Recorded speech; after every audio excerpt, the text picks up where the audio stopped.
Good morning, all. I'm Dr. K. Vagdevi, working as an associate professor in H&S Department, GRIT, Hyderabad. Welcome to the Applied Physics course as part of first BTech curriculum, and it consists of 5 units.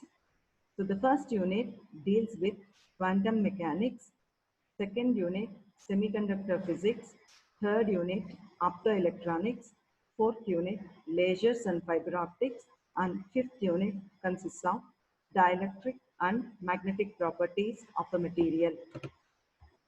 Today, we are going to discuss about the first unit, which is quantum mechanics. So the first topic is about black body radiation. So any physical event can be explained first through classical approach, and some of the events can be explained through quantum approach.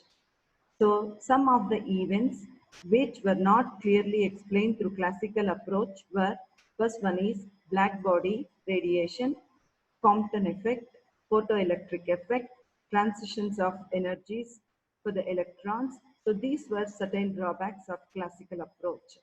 So first one is how we can explain the black body radiation. What is meant by a black body? A body that completely absorbs the radiations of all the wavelengths incident on it. So the experimental equivalent of a black body is shown in this figure.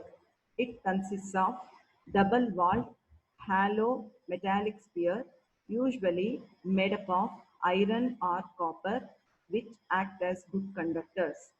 And this double-walled hollow metallic sphere is completely evacuated in order to prevent the losses of energy due to collisions.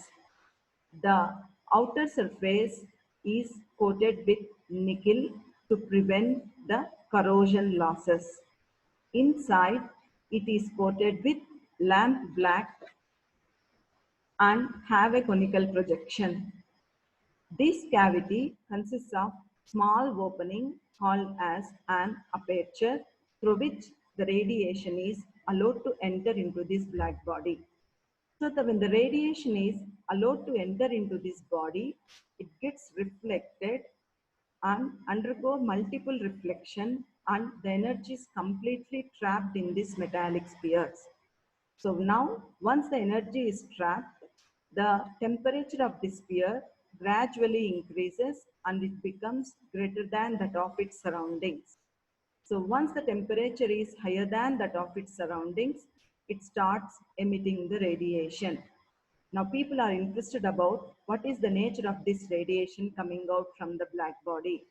So we can say that the emitted radiation from a black body is a continuous spectrum which contains radiations of all the frequencies or the wavelengths incident on it. So when they have plotted a curve for the wavelengths that are incident on the black body and the radiations that are coming out from the black body, the behavior is looked like this. So we can say that this is not a normal behavior. It has some complex nature. So at any temperatures of the body, when the temperature of the body increases, the intensity gradually increases, reaches to the maximum wavelength, and then it gradually falls. So this spectrum is classified in 3 regions: ultraviolet, visible, and infrared regions. So to understand these regions, let us take an example of a blacksmith heating over the iron bar. So when the iron bar is heated, initially it starts glowing in red color, then gradually into orange, then white, and finally into the blue color. So we can have a spectrum of the visible region when the temperature of the iron rod is gradually increased. Similarly, ultraviolet and infrared region can be understood like any body emits radiations when its temperature is greater than absolute zero.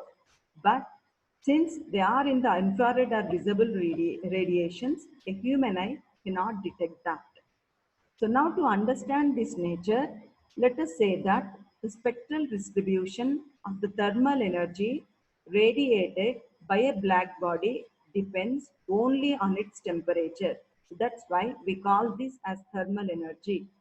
So they have plotted a curve for different temperatures like 2000 Kelvin, 3000, 4000 and 5000 Kelvins. So at any temperatures of the black body increases, the intensity at all wavelengths increases.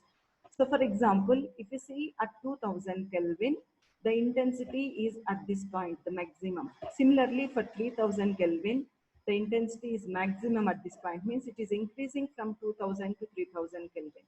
Similarly, from 3000 to 5000 Kelvin, the intensity has been increased. Likewise, for all the temperatures, we can see this behavior. And the next point is, as the temperature of the black body increases, the peak wavelength decreases. So, as the temperature increases, see here 2000 Kelvin, the peak point is here. For 3000 Kelvin, the peak point is here. So, initially it is starting in the infrared region, slowly it is shifting towards the visible region, and for 4000 it enters into the visible, and for 5000 it is in the midway of the visible region. So, it is shifting. Next one is the total energy being radiated, means the area under the curve increases rapidly as the temperature increases. So for 2000 Kelvin, the area under the curve is this one. Similarly, for 3000 Kelvin, it is more than that of the 2000 Kelvin. For 5000 Kelvin, the area under the curve will gradually increase. And the last point is the intensity may be very low at shorter or higher wavelengths, but it can never become zero as long as the temperature of the body is greater than the absolute zero temperatures. So this is the behavior observed for the black body radiation. In order to understand this black body radiation, many attempts were done. Like initially, the classical mechanics tried to explain based on the classical approach, but they could not explain it clearly. So Rayleigh-Jean law was explained or valid only at higher wavelengths, whereas Wien's displacement law was valid only at lower wavelengths. So both of these laws were completely not able to explain the complete picture of the black body radiation. That's why in 1905, Max Planck, based on the quantum approach, has attempted to explain the black body radiation curve. So in the next class, we are going to discuss about Planck's theory of black body radiation. So thank you all.